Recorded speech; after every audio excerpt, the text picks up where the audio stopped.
The following program is brought to you by Pizza Productions.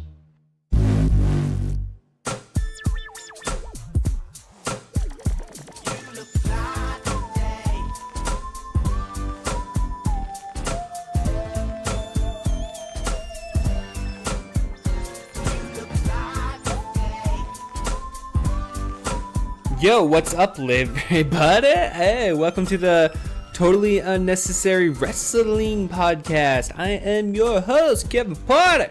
Normally, I'd be joined by my co-host, as always, Cody James, but this week, ladies and gentlemen, you're just getting Kevin Porter, so you're just gonna have to deal with it, man. We're here to talk about the week that was professional wrestling, ladies and gentlemen. I just want to check in on you, man. How are our listeners out there? I mean, how are you guys really doing right now? I think I need to learn my lesson in terms of I don't need to yell right now.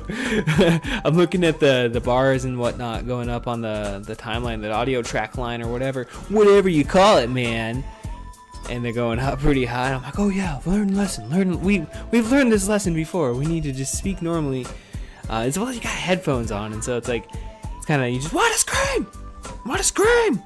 Much like many of you may have been doing this past week on WWE television. I know last week we ended saying we did some homework, in which, ladies and gentlemen, I have done my homework. So we will talk about that later on in the episode.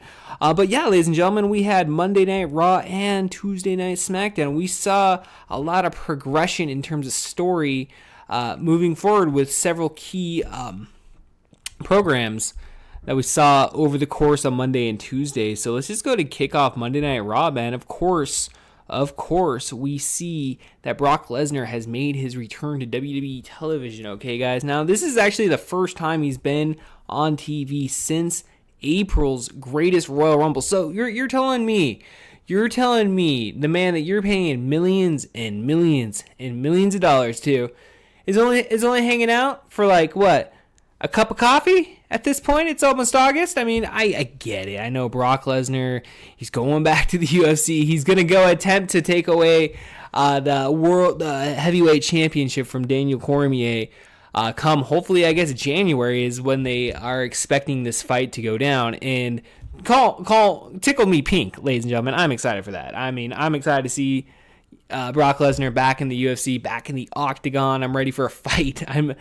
It'd be crazy. It'd be crazy as shit to see Daniel Cormier just knock him out. Just that one shot, just boom. It's like $60 worth it right there. So, yeah, the underdog, bro. You like Brock Lesnar because it's fucking Brock Lesnar, but it's at the same time, man, I'm like Cormier fan. So it's like, dude, if Cormier could take that, successfully defend against a returning Brock Lesnar, a rather steroid-free Brock Lesnar, pending drug test, I suppose. But he's back in the USADA, pool and whatnot. So, we see Brock Lesnar return this past Monday. We also saw the official return, I should say, of fellow UFC alum Ronda Rousey as she returned from injury and immediately set her sights on Raw's Women's Championship. Wait a minute, she wasn't injured, was she? No. She was just suspended. I mean, maybe she was injured last week. I don't know. I already forgot about last week on wrestling. Sorry, guys. I have a very bad memory. I don't know why. Marijuana. But, hey, that's the cards that we are dealt sometimes, man. Sometimes you just got to deal with it. Fuck marijuana, man. I got high all the time. It feels good. But, hey, I got a little bit of short-term memory sometimes, at least when it comes to WWE television. So we saw the return of Ronda Rousey. Again, she's setting her sights on her featured match against Alexa Bliss for the WWE Raw Women's Championship. This will all be going down, of course, on August the 19th, emanating from Brooklyn, New York, brother. We're going to see SummerSlam 2018 commence.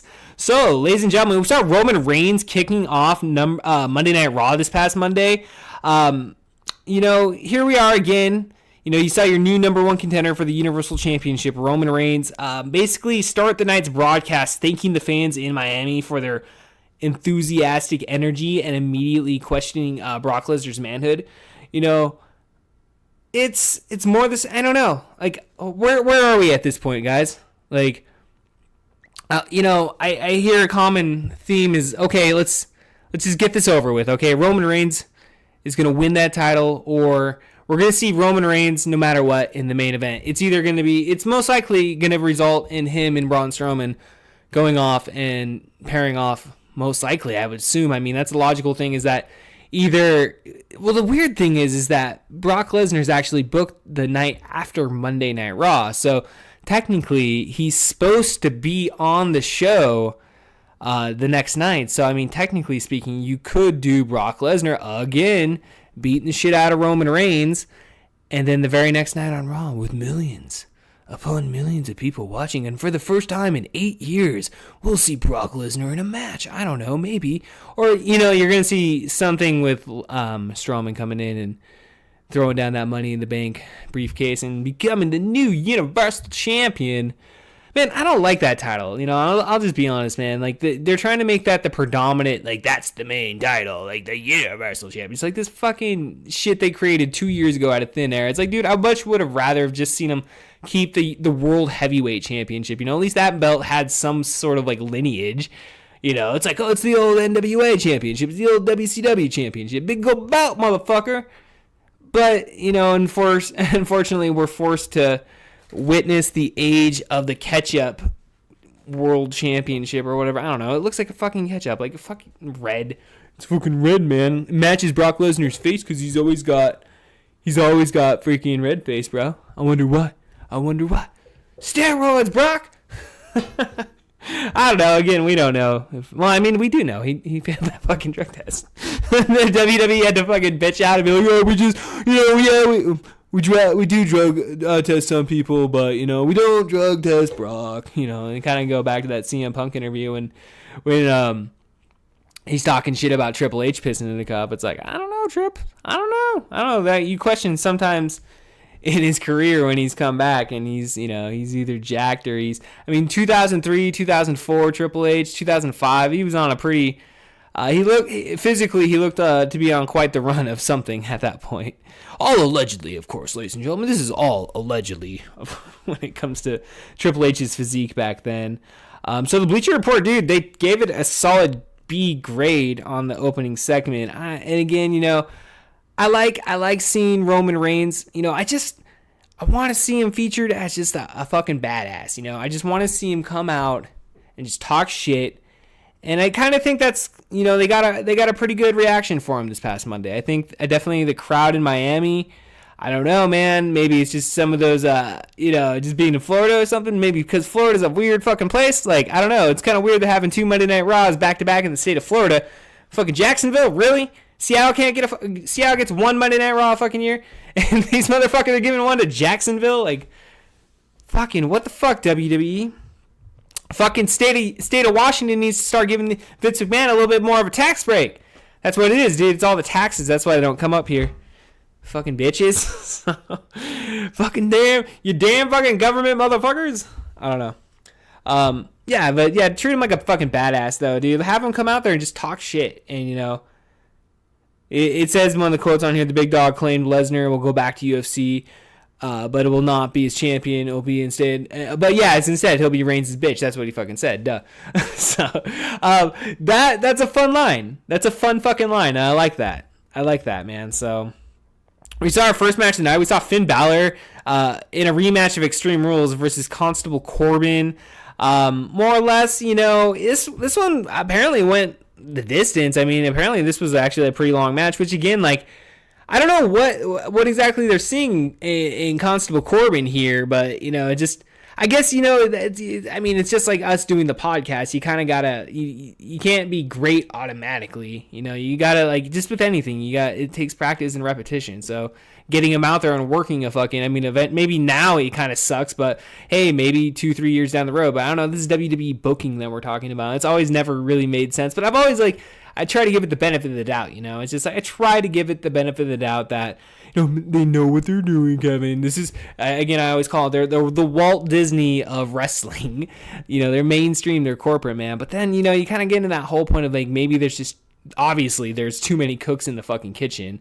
Which, though, I gotta say, man, this past Monday with this whole Brock Lesnar, storyline that they ran with Brock Lesnar, all the little,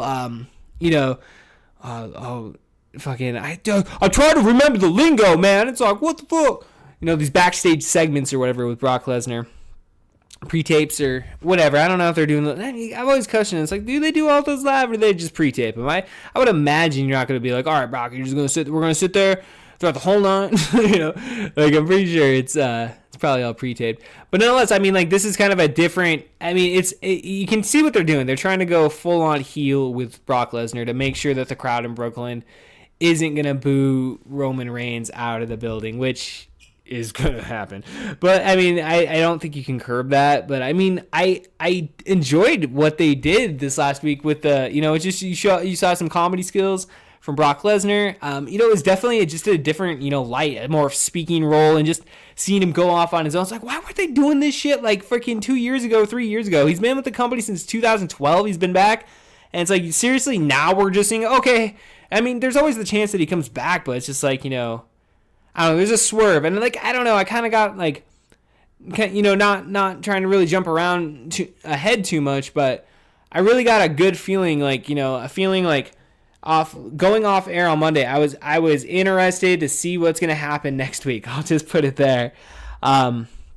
So yeah, our next segment, we saw Natalya versus Alicia Fox. Kind of just going back to that Baron Corbin, Finn Balor thing again, with SummerSlam coming up here. I wouldn't be surprised to see some sort of, Finn Balor versus, Constable Corbin in some sort of match. I mean, it kind of seems like, Finn Balor is definitely just, I don't want to say he's treading water or anything. I mean, he's definitely a popular character and he's definitely featured. I mean, it's a featured feud, whether it be, not necessarily at the top or anything, but it's definitely a featured feud on weekly television. It seems like he's definitely content just sitting around making some money. I mean, like, I don't know, if I was making decent money and that's, like, it seems like, he was able to go down into, with New Japan, back in the day, dude. I mean, like, that's when you were that artist and shit and you were able to, like, fucking, be, just, like, really hone your craft and whatnot. And, so he had that time in his career where he was able to do that and have that creative freedom creatively to accomplish those goals. And and then here in WWE, it's like, obviously these guys can't necessarily control what they're given. They just have to make the best out of what is given to them on a weekly television basis and whatnot. So with that being said, I mean, I don't know. I mean, I enjoy seeing them on my TV every week. It'd be nicer if they, put him in the world, give him another chance at the world championship. But, I think that's like a lot of the reason people are just fucking, done with Roman Reigns is because, dude, like we keep seeing it over and over and over and, jumping into SmackDown, and what happened on SmackDown with Charlotte returning and, oh shit, she's in the triple threat fucking match now. It's like, seeing that shit, it's not that, it's just like you've seen the same fucking people over and over again. It's just like, come on. Like, there's 20 fucking other guys that could fucking go and would make a badass fucking main event wrestler, but are they given the fucking chance? I mean, look at this Seth Rollins. Why the fuck is he not challenging Brock Lesnar? He's the hottest motherfucking babyface they have on Monday Night Raw. And what the fuck is he doing? He's in an intercontinental feud that's carrying over from the past, like, 2 months. And don't get me wrong. I'm enjoying the shit out of Seth Rollins and Dolph Ziggler and Drew McIntyre. I mean, I'm enjoying it. I enjoy Seth Rollins and I enjoy these guys, and it's good to see this. But dude, like, why are you talk about riding the fucking hot hand? We talked about it like last week about how back in the day when they fucked up with Roman Reigns, it was that Royal Rumble by not having Daniel Bryan fucking just change the fucking course. Daniel Bryan's our guy. Like, whoever the fucking fans are cheering for, fuck you, WWE, for not fucking, oh yeah, father knows best, right? I guess, but I don't know. I've always been under the impression that, hey man, you do what the fans want.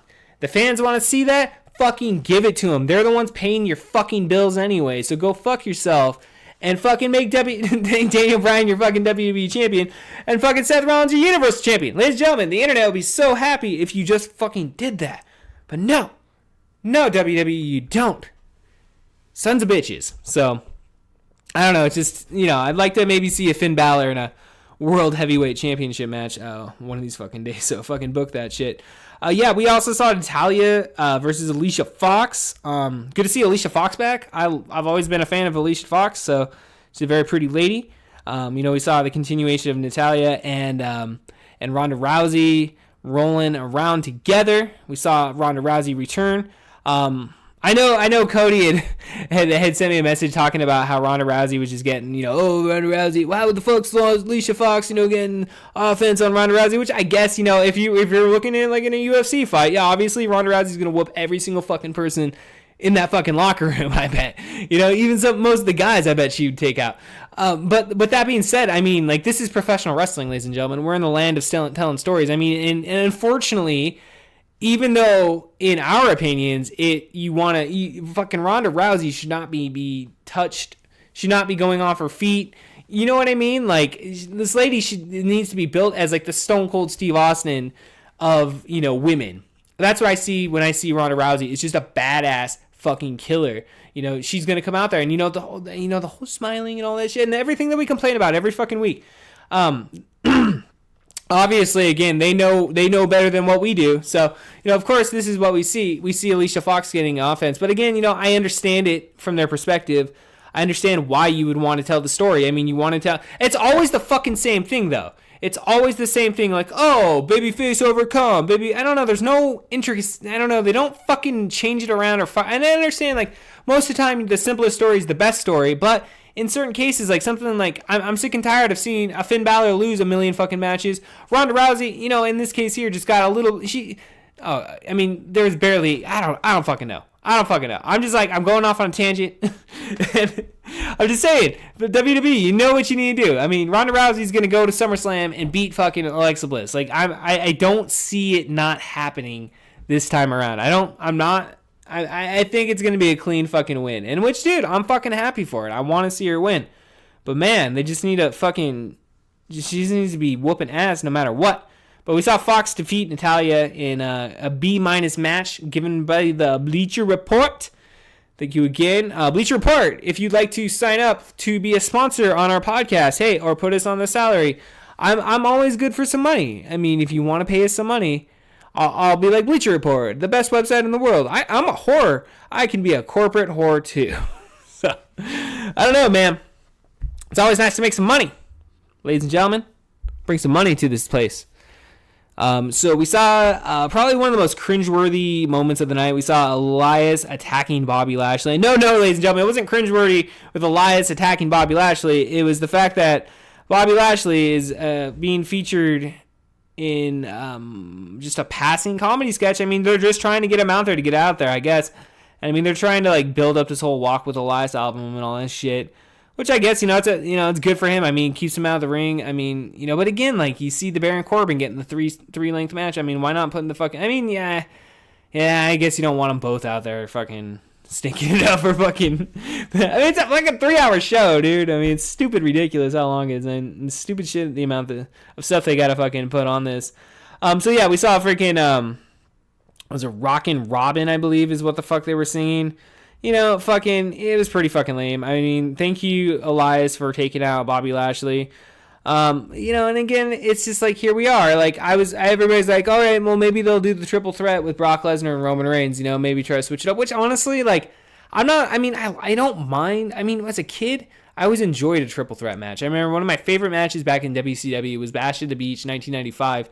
And let me see if I can remember. It was Harlem Heat, the Nasty Boys, and I think the Blue Bloods, which was Bobby Eaton and Lord Steven Regal, and it was a triangle match is what they built it as. I just remember that concept in my head. So there's going to be 3 teams in the ring, and then it's just like I enjoyed that. I always liked Harlem Heat, dude. They were always one of my favorite tag teams back in WCW, and the Nasty Boys too. I always liked the Nasty Boys too.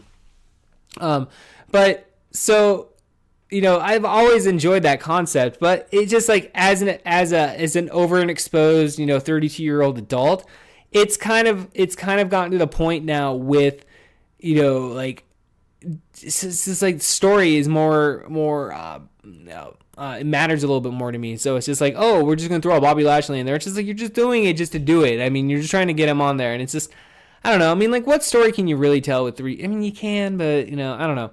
it's not that exciting, I guess, because that's what they always do. They just hodgepodge fucking a bunch of people in a fucking match. It's like, that's what they did last year. It's a fatal 4-way. It's like, it's always like, Big Show, John Cena, and CM Punk for the world championship. It's like that. There's no real, like, shit given about it, you know? It's just like, oh, we're going to fight for the fight, you know? It's like, there's no story behind it.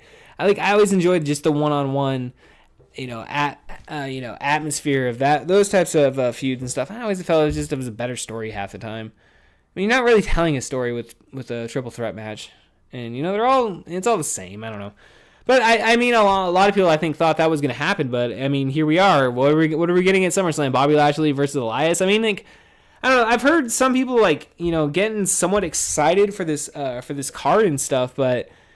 I'm just, honestly, like, I'm outside of like maybe one or two fucking matches, I'm really not that excited for this shit. I mean, we'll definitely break this down here in a little bit, but just as right now, man, I'm just not really feeling it, guys. So we saw, Braun Strowman versus Jinder Mahal, which Mahal defeated Strowman via countout. This saw Kevin Owens come out there and basically just fuck with Strowman. I mean, that's the match we're getting at SummerSlam is Kevin Owens versus Braun Strowman, which is, I mean, I don't know. It's just like, I guess the cage spot was badass. I mean, like, it's just a filler feud. And like, I don't know. I just like, again, you have so many fucking people on this roster, and it's just like, I'd like to see Kevin Owens. I don't know. I guess it's all right. I don't know. I guess it's not that bad. I mean, it could be fucking worse. It's a Money in the Bank defense, which, we don't always see the Money in the Bank defended. So I guess in a sense that is kind of fun to watch.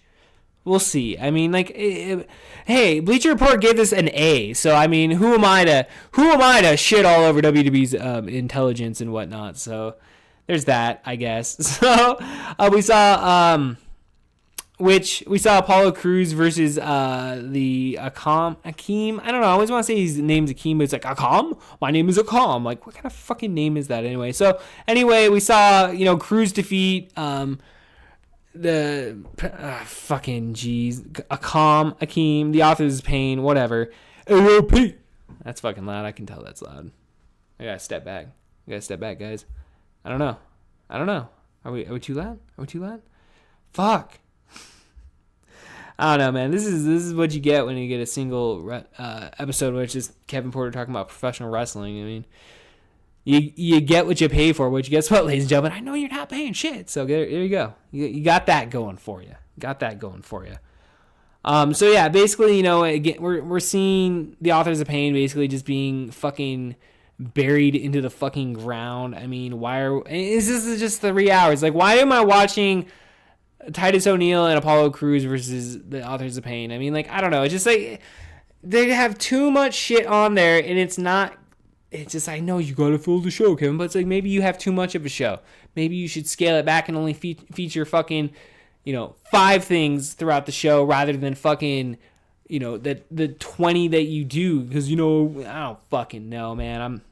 I'm just pissed off that, I really do fucking feel that, they lost a lot with Paul Ellering taking off. And it's like, obviously they never even had a chance at this point. It's just like, they really need to start adopting the method of sending people down to NXT that are on the main roster, because they're constantly always push them up. And then, we see what you have. It's a fucking bloated fucking roster. It's like, obviously not every single person on there can be, a fucking featured player. I get that, but it's just sad though. I don't know, man. It's just like the amount of wrestling today. It's just like, there's so many good people wrestling. It's just like, what? I don't know. So we saw Seth Rollins versus Drew McIntyre, which Rollins defeated McIntyre via disqualification. Hell, man, this was a great match. And and right when you thought you were going to get a finish, guess what? Dolph Ziggler runs in and interrupts the match, causing the disqualification. I thought some great fucking shit here from Seth Rollins, and Dolph Ziggler, man, career resurgence this man is having right now. Like, I'm generally happy to see Dolph Ziggler do well, and him and Drew McIntyre being paired together, man, fucking A, dude. That's one thing that I can definitely give credit to, baby. And they're, with the joke, with the scene that is WWE, the tag team, division for Monday Night Raw. It's, fucking, it's pretty jokey. It's a pretty joke fucking tag team division. So I like seeing that, McIntyre and Dolph Ziggler actually aren't a part of that, because at first you're like, oh, why aren't they going for the tag titles? But it's like, that's probably a good thing. Stay away from the tag titles. You don't need that. You're above that, man. Go feud with Seth Rollins over the Intercontinental Championship. And hopefully they drag this out. I mean, hopefully this isn't something that's over by November. I mean, hopefully, like, WrestleMania time next year, these two are still together, man. Like, fucking A. Like, I hate that short-term bullshit. Oh, they were only together for 3 months. Well, on to the next one. Fuck you, WWE. Book it. WrestleMania, man. I don't know. I want to see them, like, I want to see that epic split, dude. I mean, people compare it to Shawn Michaels and Diesel, like that type of pairing.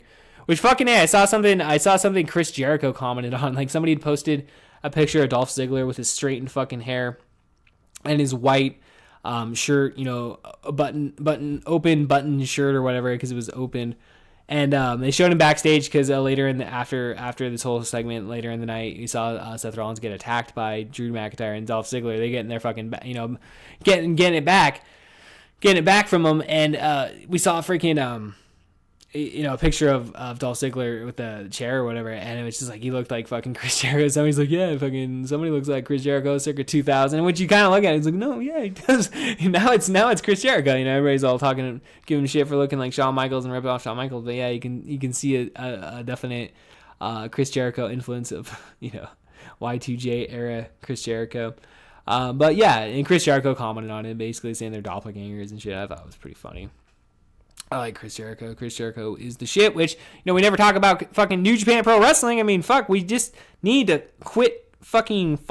we should follow WWE, but it's just like, fuck, man, there's so much better shit. Like, we should be talking about the G1 tournament right now and just like, fuck, man, I just wish I had a steady fucking internet connection where I could actually watch it. I have New Japan Pro Wrestling. I don't know why I'm still paying for it, but I got it when I was on a vacation, and I had internet. They had Wi-Fi out there. I was like, oh yeah, I can fucking, I'm gonna watch, because it was the night that it was Dominion when Kenny Omega finally beat fucking Okada to win the IWGP World Heavyweight Championship, and he is the true champion right now, ladies and gentlemen. Kenny Omega is the true champion of the world, in my opinion.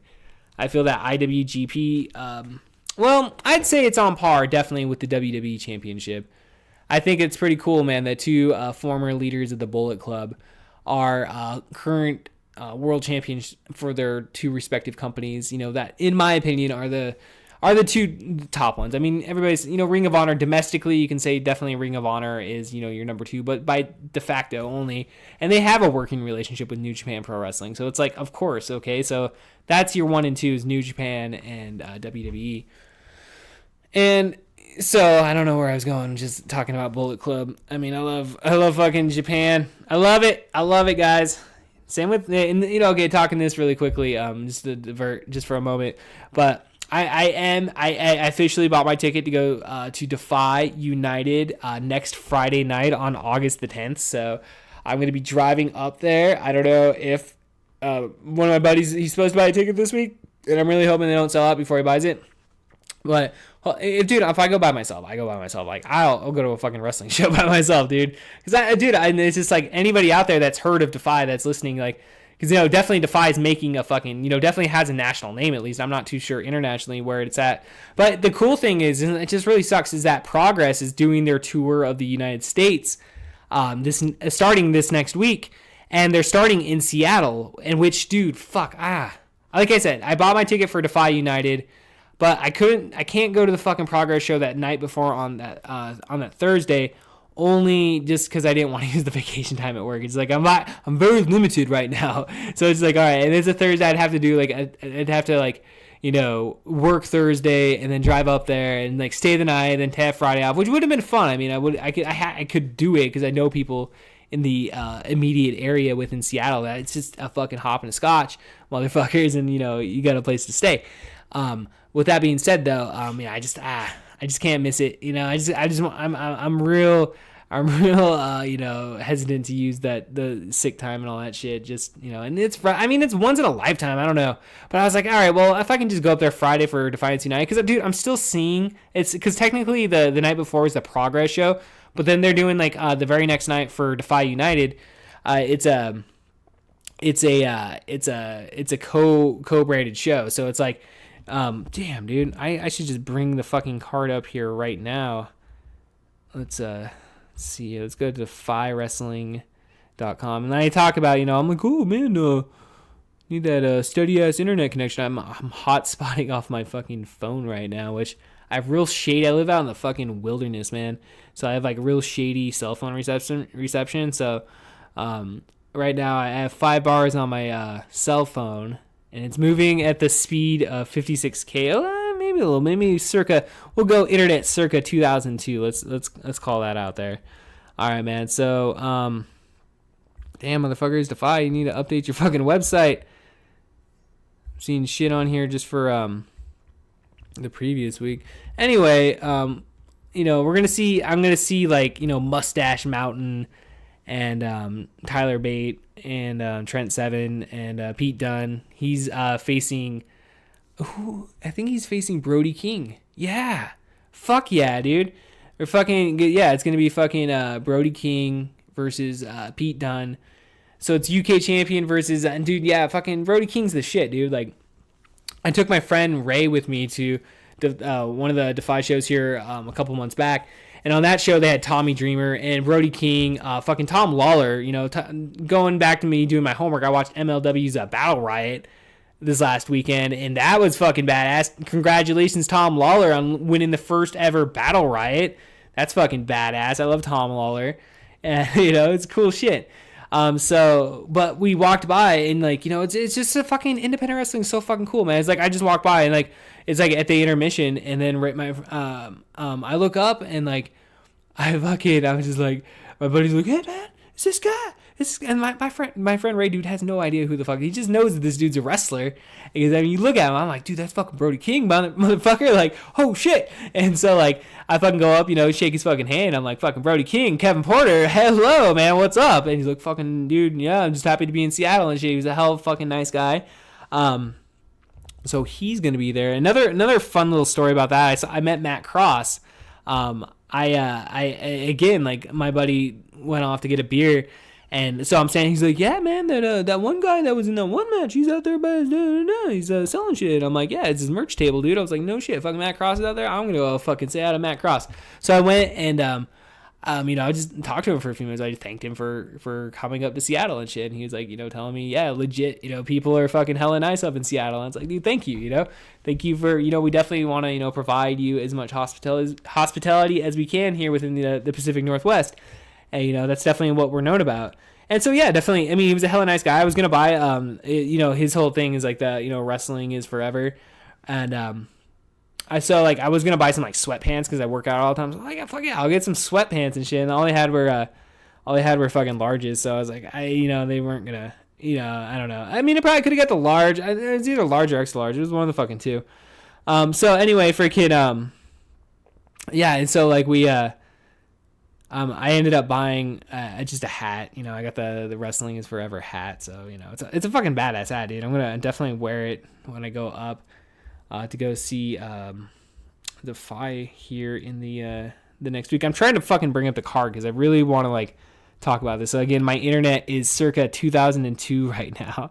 So, I'm trying to, here we are. So, yeah, we are going to see, I guess he is the Progress, because, again, I'm not very well versed when it comes to Progress Wrestling, but Walter, the World Progress Champion, is going to be facing the Northwest own Shaft. This guy is like, he kind of reminds me of Rhino in a sense. He's kind of got that singlet, but he's just a badass fucking just ass kicker, man. And like, I've seen him a couple times now.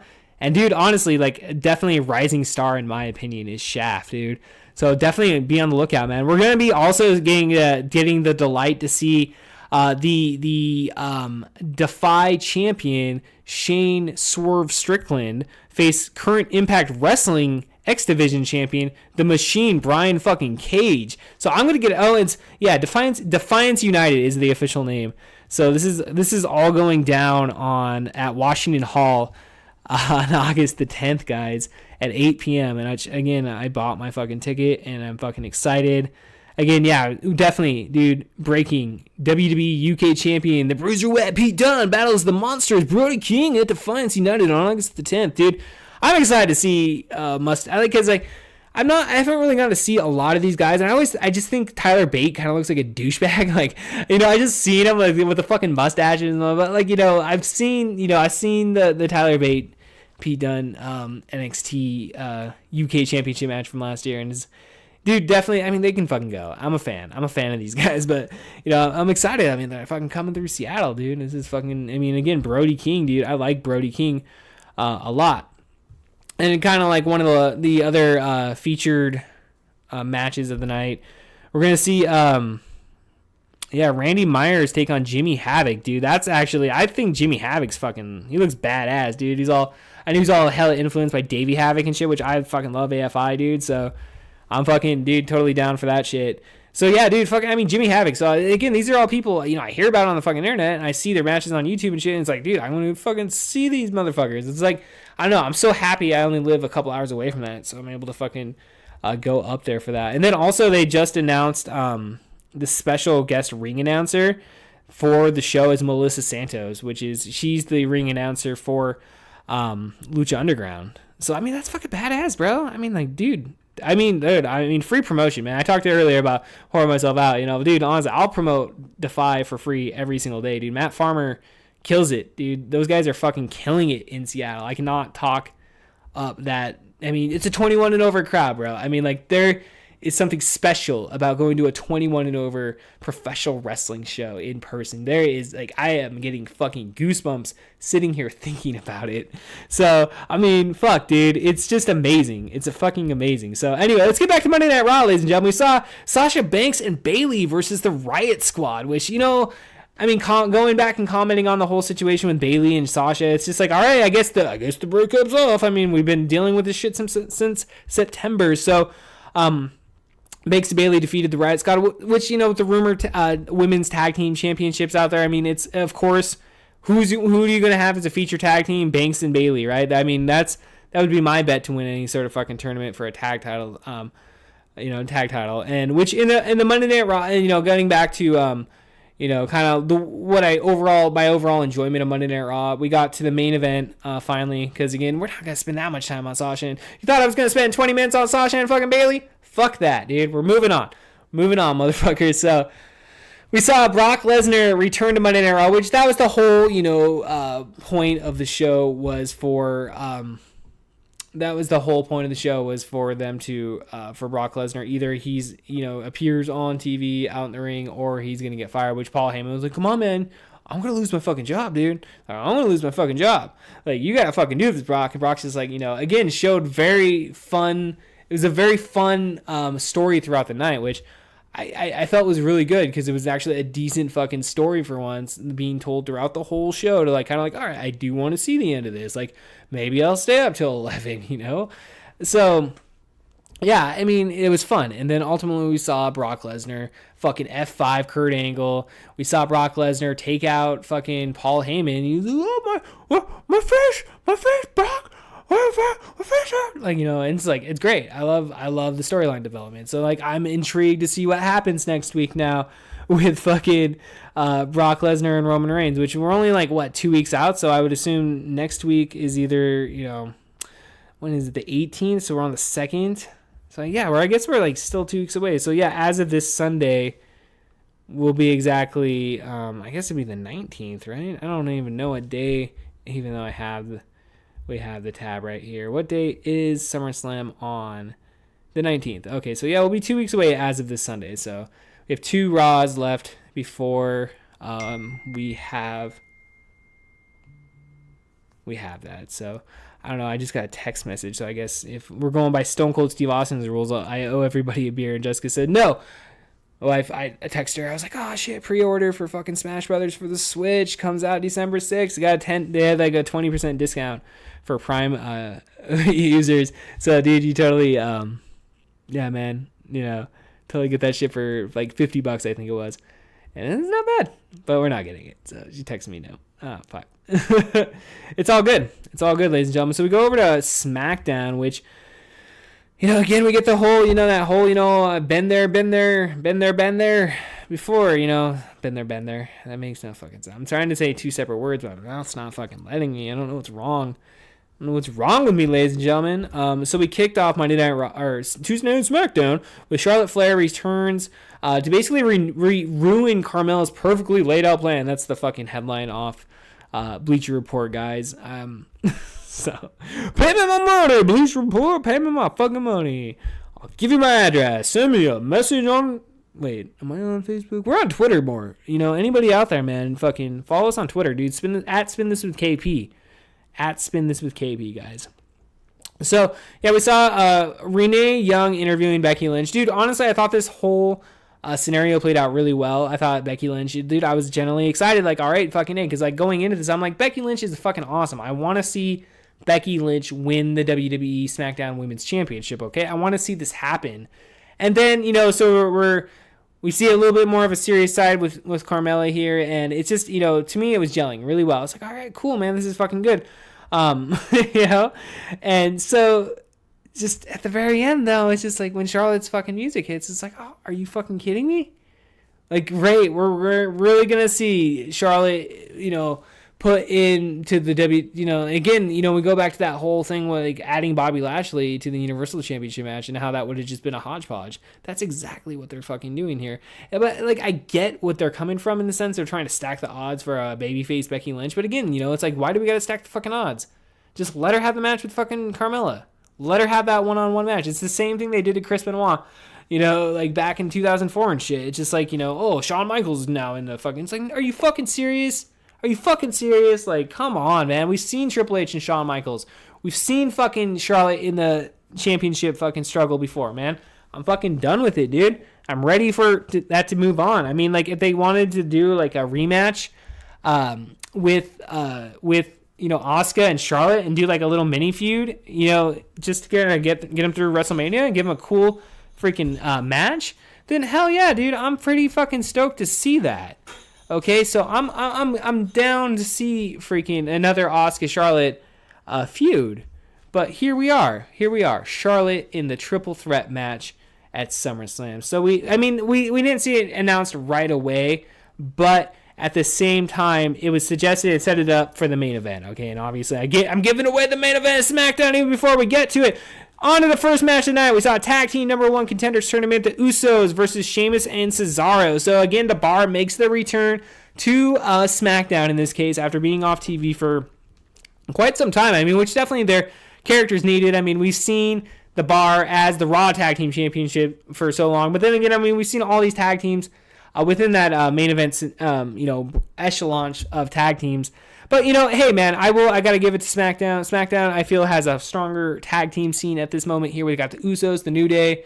You got fucking the Bar. I mean, you got the Bludgeon Brothers. You had Kane and Daniel Bryan for about 2 minutes. But, hey, so it was a fun little match. I thought the match was really fun and entertaining. Ultimately, we saw the Bar defeat the Usos via pinfall to advance to the finals. So it'll be the New Day and the Bar against each other for the number 1 contendership for SummerSlam, which, I'm not too sure exactly who I want to win on that one. I kind of want to see that. I guess fuck it, dude. Give it to the New Day. I mean, they did the whole thing with the New Day having their own commentary desk. I don't really know if I like that too much, but I mean, it was a novel approach to the situation. At least they gave us something different. I'm never going to discredit them for going outside the box in terms of a situation like that. So anyway, here we are. We see the Bar advance, and that's setting us up for next week on SmackDown. We saw Samoa Joe promise to send AJ Styles home to finally be with his family, ladies and gentlemen. Solid promo from Samoa Joe. Samoa Joe continues to prove that he is truly in his prime when it comes to mic skills.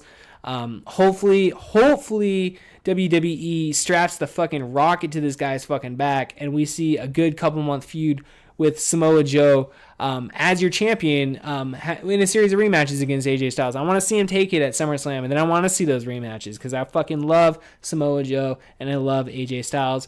Nice to see that AJ Styles wasn't featured on SmackDown this week. It's kind of nice when you're not seeing the same fucking people week in and week out and week in. Like, kind of fucking go that NXT route, dude. Go that 1 hour formula. We don't have to see every single wrestler every single week. I mean, we see Ty Dillinger very sparingly, right? Like once every 6 months. I mean, it's great. So when you do see him, it's special. Come on, WWE. So, but a solid fucking performance, dude. A+ in my opinion from Samoa Joe this past week, and definitely, bringing his family involved, getting it personal. Hopefully they pay it off with a solid fucking match, and Samoa Joe wins at fucking SummerSlam, which, they promised next week. They set it up for next week. AJ Styles returns to, respond back to Samoa Joe, which always kind of reminds me back in, the day, back in the 1990s, when you watch Monday Night Raw, it was always like, next week, tune in next week. It's good to see him build for next week. Dude, one of the definitely, among the best segments of the night, we saw Randy Orton attempt to destroy the Enigma, Jeff Hardy. Dude, Randy Orton as a fucking heel, I don't think it gets any better. I really don't. I don't think it gets any better than Randy Orton as a heel. So we continue. We saw what happened with Shinsuke Nakamura sneaking in on Jeff Hardy, and it's kind of, I don't know. Like, I know last week I bitched about it a little bit about how, like, again, we talk about, like, what we're talking about, these triple threat elements, and like, can they tell a story? I guess I'm kind of proving myself wrong, because I'm kind of liking the story here, kind of when I break it down, actually, because, it's two heels, right? So both Shinsuke Nakamura and Randy Orton are going after Jeff Hardy, okay? Which Jeff Hardy doesn't have the championship anymore, so it's like, okay, championships really don't fucking matter in this case, I guess, because the hatred of Jeff Hardy is what's showing up here center within the storyline. But it was cool this last week how Shinsuke Nakamura comes up, hits the, he's about to hit the Kinshasa, and then Randy Orton stopped, and he was like, well, we thought they were going to brawl. And he's like, no, fuck him up. Fuck Jeff Hardy up. And so he goes by and hits the Kinshasa. And then we saw, and really what was fucking great storytelling, we saw fucking Randy Orton pouring the water and just wiping off, Jeff Hardy's fucking face paint, which is just like, this, like, that's the type of shit I like, WWE. So, definitely, in my opinion, probably the segment of the night, dude. I got to give it to Randy Orton, man. He's definitely, him as a heel, dude, it doesn't get better. And I'm totally looking forward to whatever they do at SummerSlam. If it's just a triple threat, like, dude, I'm down. Like, sign me up, dude. I'm ready for that match. So we saw Lana versus Selena Vega, guys. This was a pretty solid effort. It's kind of fun to see Andre. I cannot. We're so far into this podcast, guys. Andrade Cien Almas, in a featured feud here with Rusev, which is fun. It's fun having Rusev. He's like, fuck both of you, Lana and Adrian. Is it Aiden?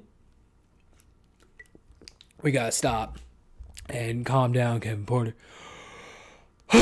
It's nice to see Rusev and Aiden English, and Lana kind of having their disputes over, especially kind of stemming back from what happened at Extreme Rules with Backlash, AJ losing to AJ Styles and whatnot. So it's nice to see the continuation of that. I'm kind of enjoying the potential possible breakup angle. But it's cool to see Vega defeat Lana. So it's kind of weird when you think about it, because, like, Rusev was supposed to be the heel last month. Okay, let's all remember that. And now what? I guess he's the de facto babyface against Cien Andrade. Cool, I guess. Again, there's that gray area. WWE way to book a fucking a babyface or a heel. Make up your fucking mind at this point. Another definitely fun segment was Daniel Bryan calling out The Miz. Definitely looking forward to it, man. I've been looking forward to this match for a long fucking time, ever since those Talking Smack segments, much like everybody else out there. It's definitely ever since, the announcement of Daniel Bryan coming back, it's like, all right, when are we going to see The Miz match? Which I think a lot of people were hoping for to happen at SummerSlam, which here we are. And I'm enjoying it, and I'm ready for the match to be announced. I enjoyed the segment. I thought it's again, good back and forth between Daniel Bryan and The Miz. Both these guys are stellar on the mic. They're both money on the mic, in my opinion. And I like The Miz. I don't give a shit what people say. I've always liked The Miz, but even back in the day, back when he was with John Morrison, I enjoyed the shit out of that. I never stopped being a fan of him. And Daniel Bryan, again, home, here being from the Pacific Northwest, dude, hometown fucking guy, dude. Not that far. Like, Aberdeen is not that far from where I live. So it's just like to see him do, hometown boy does good, and I still kick myself to that day, dude. I was going to go to that Raw. I was this close to, buying the tickets to go see Monday Night Raw in Seattle for that October or whenever. I guess it was December or whatever. when he announced his retirement. I don't even remember what fucking month it was. But yeah, man, I was gonna get tickets, but then I ended up not, and then here a couple months later that ends up happening, which ultimately, thankfully, he's back. But shit, dude, I would have cried. I would have fucking cried I cried like a baby when it fucking happened. And to this day, Jessica, my wife, will always give me shit for that because she's like, it's fucking wrestling, Kevin. I'm like, it's fucking Daniel Bryan, and this shit is real, Jessica. Fucking real shit. He's having to retire. Vince McMahon's forcing him to retire. Fucking same storyline. So, oh man. So our main event of the night we saw, which it's cool seeing the women main event. You saw Carmella versus Charlotte Flair. So if Charlotte wins, she is added to the SummerSlam main event for the WWE SmackDown Women's Championship. Ultimately, we saw Charlotte defeat Carmella by submission to earn her spot. Good storytelling at the very end with Becky Lynch being shown just being completely defeated, because it's just like, I really hope they don't turn her into a heel or anything. I really want to see her generally as a babyface command and conquer and win that championship at SummerSlam. But here we see the disappointment, because you could just accuse her of like fucking Ric Flair's daughter, always getting the best. Oh, you got it. You of course you get a fucking match upon returning. This is Becky Lynch's first women's championship title match since WrestleMania of last year. We're talking WrestleMania 33. So she's had to wait this whole entire time for the fucking spotlight. And then, of course, Charlotte Flair comes back from her ruptured implant injuries and, assumes either she got replacement implants or, went back to her regular cup size. But here you are coming back and you're getting the title shot automatically. And, I sympathize with fucking Becky Lynch on that sense. It's like, fuck you, fucking Charlotte. I hope Charlotte turns into a bad guy and we see an epic babyface encounter with Becky Lynch winning that championship. I hope that's what happens. So, yeah, man, that was your main event. That was your week of wrestling, guys. That was a lot. It's a lot, guys. I mean, you could tell you're like, Kevin Porter, you're losing steam. You're fucking up your words. Backlash, Extreme Rules. Had to drink some Gatorade, man. I'm gonna get those electrolytes and shit going, So, I don't know, man. I mean, all in all, SmackDown, way better show. I enjoyed the Brock Lesnar, Paul Heyman breakup. That was badass. Again, Randy Orton is the fucking quintessential heel. Again, I don't think it gets better, man. He goes down and one of the greatest heels of all time, in my opinion. He's on that level with Jake the Snake, dude. Like, I love it. I love it. All right, man. So, I'm excited for Monday Night Raw, which we saw the announcement. We're going to see Ronda Rousey's first TV match this coming Monday night in Jacksonville, Florida, by the way, against Alicia Fox, which I guess, that's going to be your main event. Hopefully they build a good story around it, and hopefully they do a good number for that. Definitely going into SummerSlam, only 2 weeks away. We definitely have the card shaping up. So, pretty much, we all understand that Brock Lesnar is going to main event against Roman Reigns for the championship. But then, yeah, you got Alexa Bliss versus Ronda Rousey, AJ Styles versus Samoa Joe, Bludgeon Brothers versus, to be determined whether or not be the Usos versus the Bar. Again, we're seeing Dolph Ziggler versus Seth Rollins, which, again, is a rematch from last month. But, hey, again, I'm enjoying the storyline generally. So it's just kind of funny how they had the stipulation last month, and now this is going to be a one-on-one match. Like, okay, that makes sense. Not really, but whatever. I'm gonna look past that. We're gonna look past that, and then of course now we have Carmella versus Becky Lynch versus Charlotte Flair for the triple threat for the WB SmackDown Women's Championship, along also with the singles match for the Cruiserweight Championship. We're gonna see Cedric Alexander versus Drew Gulak. That should be a fun kickoff match, I guess. Hopefully it's on the main card. I mean, Cruiserweights deserve to be on the main card. Yeah, ladies and gentlemen, I don't know, man. I mean, SummerSlam 2 weeks away. We're gonna watch that. We're gonna report on that. I guess I'm all right. Yeah, you got Braun Strowman defending the Money in the Bank versus Kevin Owens. I'm looking forward to it, I suppose. I don't know. I said earlier, it kind of felt like it was a rematch, but now I kind of go through it. I guess most of it's pretty fresh for the most part. Like I said, Brock Lesnar versus Roman Reigns, Part 4. Whatever. I don't know. Whatever. We're gonna see what happens. Whatever. Let's end on a good note, ladies and gentlemen. Yeah, definitely go check out Defy, man. Support your local pro wrestling federation, guys. Come on, get out there, support independent wrestling. Yeah, so I will see you guys next week. Definitely check us out, dude. Find us on social media, guys. I told us we're on Twitter. Definitely, we highly encourage everybody to find us on Twitter and come interact with us, man. We're trying to do more things in terms of interacting with everybody on Monday nights during Monday Night Raw and Tuesdays. Definitely find myself. I run the actual podcast that no one listens to Twitter account page, because the road always leads back to the podcast that no one listens to. I want to put that out there for any fans out there.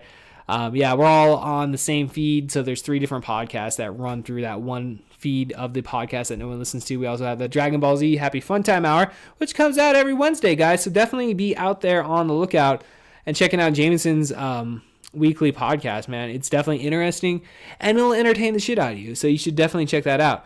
Definitely find Cody on Twitter, though. He is at _D_out_ace, which definitely, if you really, I'm going to start putting this on the notes, so definitely just go through our notes, because it looks like there's maybe a 0 for the out, it's just spaced. Yeah, it's a unique one, Cody. I'll give you credit, bro. I'll give you credit on that. So definitely find us on Twitter on Monday nights, definitely trying to interact, guys. We're trying to have some fun. Let's have some fun.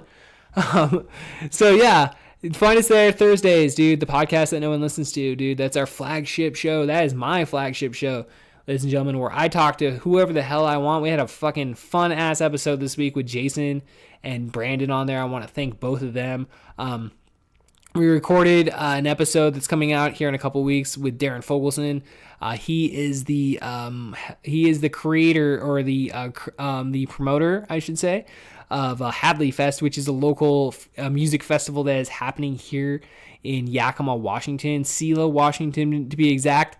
But definitely that'll be coming out here in a couple weeks, man. So definitely be on the lookout, man. We got lots of fun shit coming up, dude. We are fucking putting boots to the ground, dude. We are working here at the podcast that no one listens to, and we're working here on the Totally Unnecessary Wrestling podcast. And guys, we'll see you next time. In the ring at this time, the challengers. To my left, from the Soviet Union, weighing 313 pounds, Nikolai Volkov. To my right, his partner, from Tehran, Iran, weighing 258 pounds, the Iron Sheik. Ladies and gentlemen, Mr. Volkov requests that you all rise and respect his singing of the Soviet national anthem.